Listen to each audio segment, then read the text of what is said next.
Hello and welcome. In this video, we will be talking about functions in C.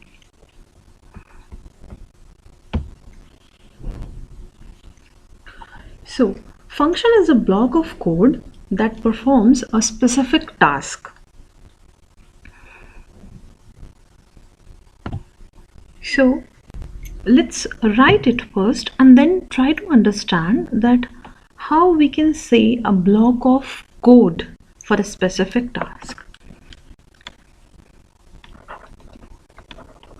Function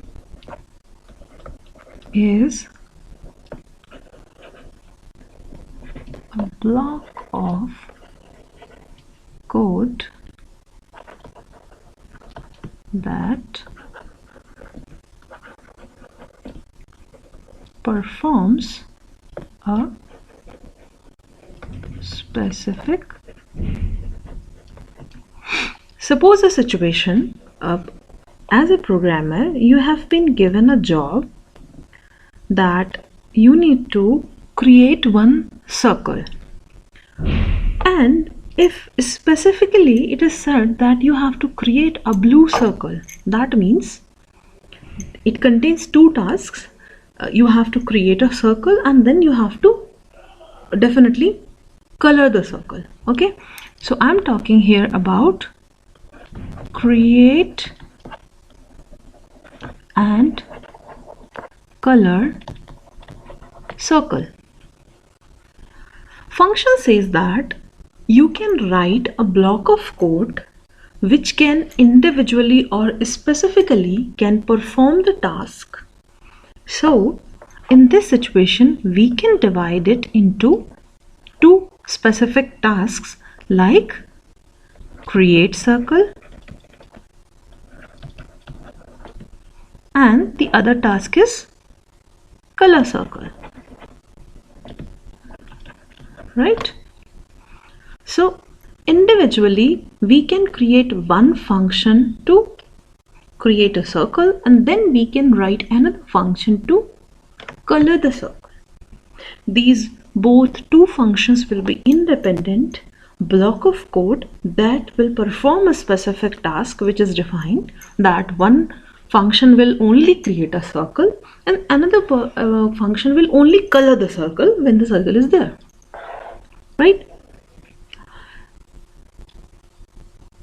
I'm not going to tell you that how the functions will work in this video, but we will be having such introduction about that why function is needed, what are the advantages of function, what are the types of functions available in C. So let us move towards the type of functions in C. Okay, types of functions. Functions are of basically two types. First one is standard library functions.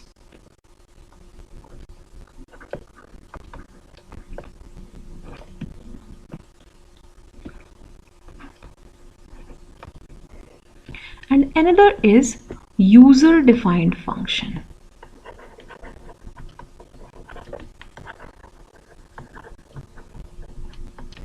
So specifically, starting with the standard library function, standard library functions are also called as built-in functions. You must have heard the term built-in features. That means something which is already present with. So in case of functions in C, the standard library functions are built-in functions, and these functions are already defined in certain libraries or header files. For example, you have already used a printf function. This function is defined in your standard input-output header file. Another example of a built-in function, if you have used or you will be using that later on, that is sqrt, which is for square root. This function is defined in math.h header file. So the functions which are defined inside the standard libraries or header files, they are also called as built-in functions. They are called as standard library functions. So whenever you want to utilize those standard library functions, you need not to do anything apart from including the header file in your source code, and then simply you can call the function. Now the story begins of user-defined functions. As the name is indicating, user-defined function user can create. So we can write that you can create as per your requirement. Okay, as per your need. Specifically by user, जो भी हमारा programmer है, the one who will be the programmer, they will specifically create as per the need for themselves, and then they can utilize. Now, we have already discussed so many times, but here is one note that you need to remember, that the function names are identifiers and should be unique. So please do remember, function names are identifiers and should be unique. Please do remember this. So whenever as a user you define a user-defined function as per your need, you need to remember while naming your function that function names are identifiers and it should be unique. It should be different from the usual data type or keyword name. Now let us see some more in functions,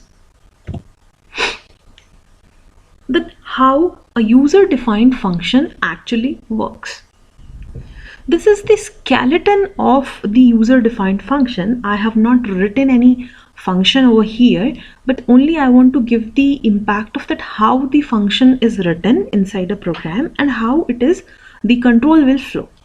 As you can see, the in the simple program standard header file is included, and this is the function which we are talking here about.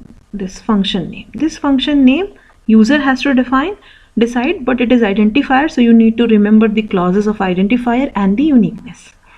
Now this is the function name, and here is the body of the function, this, and this is our typical main function. As I said earlier in the earlier classes also, every C program contains at least one function which is called as main function.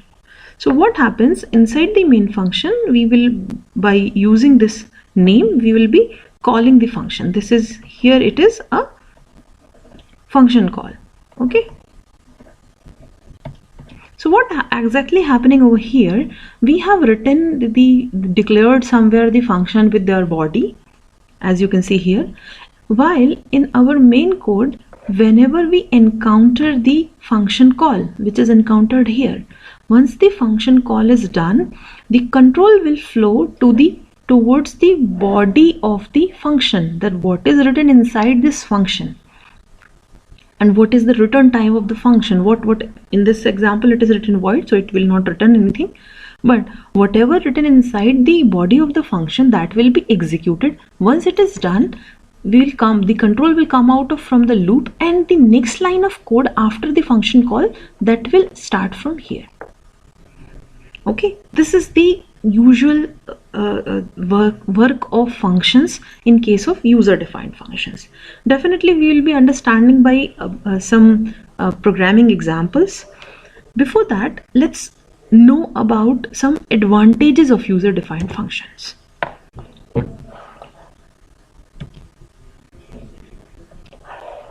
Okay.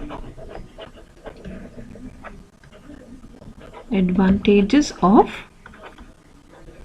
user-defined functions. First is the program will be easy to understand.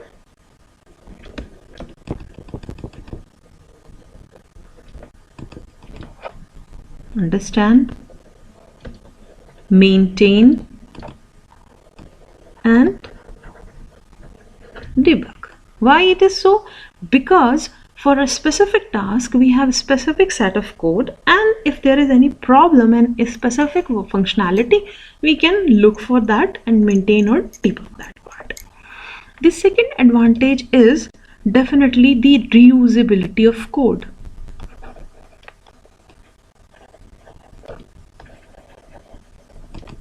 Because once you have written a function of coloring a circle, irrespective of whenever and wherever you want to do, you can utilize that function. The reusable code can also be used in other programs.